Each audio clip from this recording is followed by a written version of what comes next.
As I pack up my gear and head east towards South Dakota, it's hard not to think about my first archery season in Colorado. I learned so much over the last month, and it really opened my mind for different styles of hunting.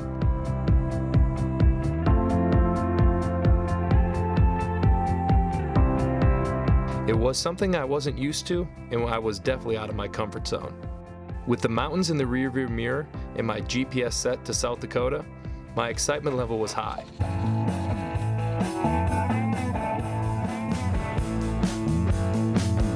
All these days drag on, but the years fly by, and not a day rolls by. You're not on my mind. I'm driving all alone. I like them old back roads, the sun laying down low. I wonder where'd you go. This will be my 9th year hunting South Dakota, and I almost feel like it's a homecoming for me, or some sort of home field advantage. Either way, I was excited to get back and get in a tree stand.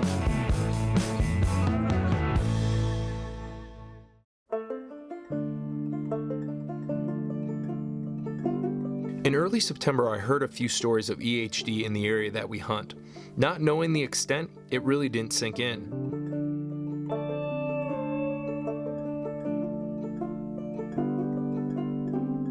When I purchased my tags online in early fall, I got an email from the South Dakota Fish and Game Department. After that, I became a little worried.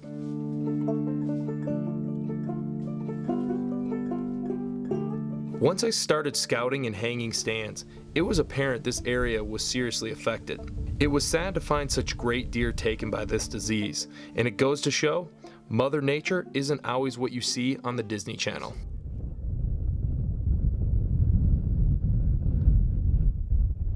Scouting was difficult. There hadn't been much rain, so the trails were hard to see. I also could see that there was a lack of buck sign compared to years before, and I figured that had to be due to EHD. Definitely a scouting mission more than a hunting mission, but we're gonna get some sets hung this morning down in the river bottom and get ready for this evening's hunt, because today should be a good day.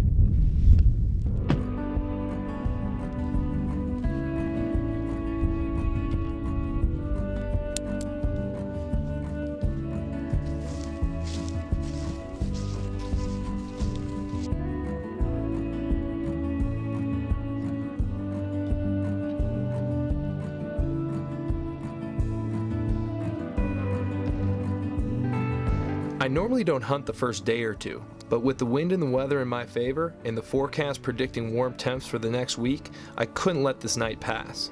After a month of hiking my tail off in the mountains, I was excited to get into a tree stand.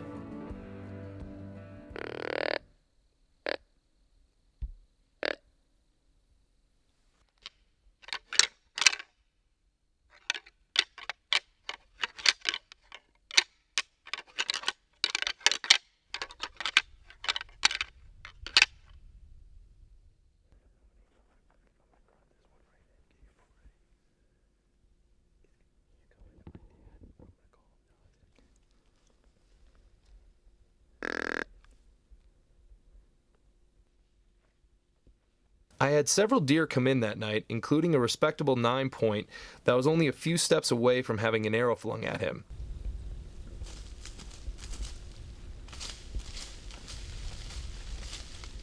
Having deer that close for the first time on this trip, it definitely got my nerves going. I was just glad I was strapped to the tree.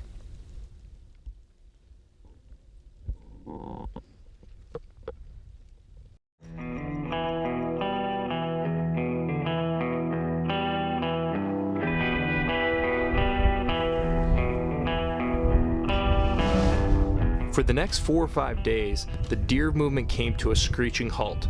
I kept hunting hard and changing areas and tactics. When the weather turned warm and windy, I spent the majority of the time glassing new areas and even tried spot and stock. Like most public land hunting, the deer are smart and they know exactly where to hide.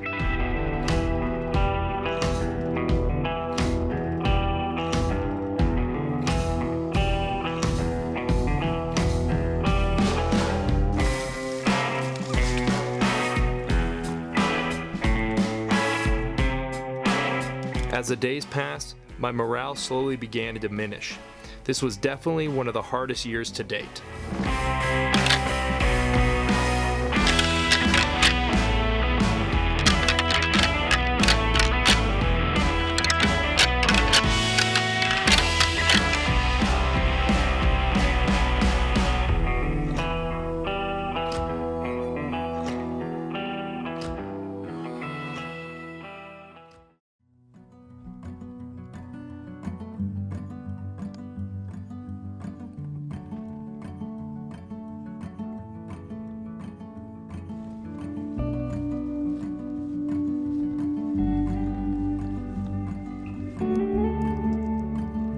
As the days drug on and the deer sightings became less and less, with one full day left, I went into a new area that morning.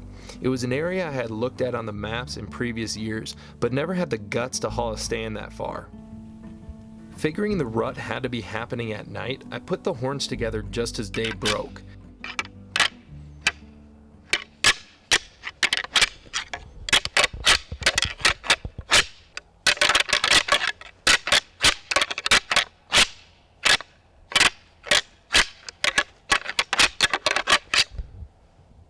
And about 25 minutes after, I heard some deer crashing through the brush and headed my way.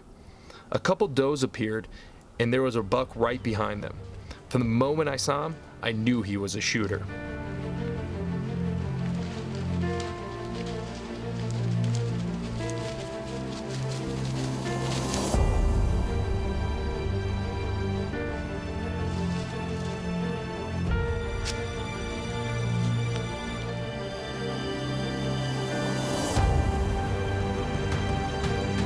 The buck took his time coming in. He made several scrapes and rubs as he angled towards me. After countless hours hunting hard this trip, it was all going to come down to this one moment. A moment that all hunters dream about. The only thing running through my head was trying to stay calm, which for me is nearly impossible.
What a giant.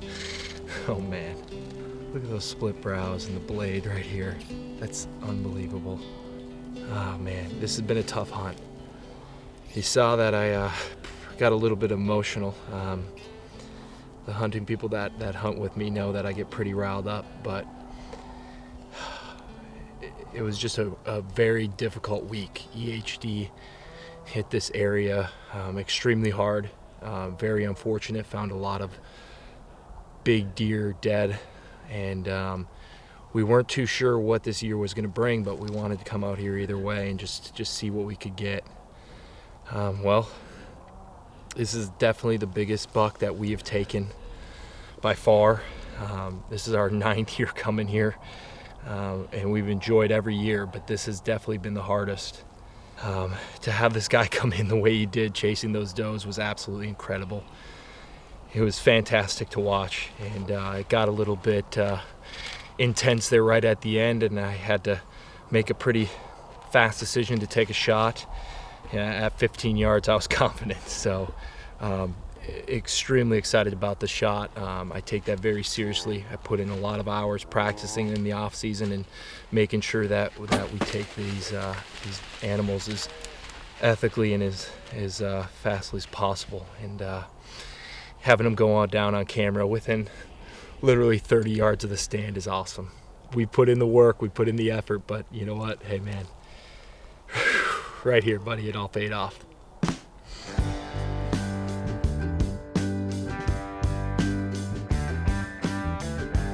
When I look back on this hunt, I still can't believe the way it ended. The week started off with the odds stacked against me.